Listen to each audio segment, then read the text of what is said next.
Bubba. Yeah, you're screaming. Well, that's what a cicada sounds like.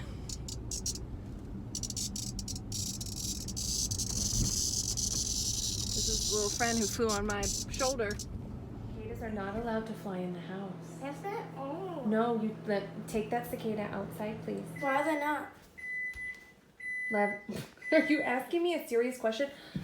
You're a critter keeper, full of cicadas, and your little friend. Where is it? It's right here. Oh my gosh! Can you please take your cicadas outside? Cicada friend is really cute, and because I really love cicadas, and because they're really cute, and because they scream and it's funny.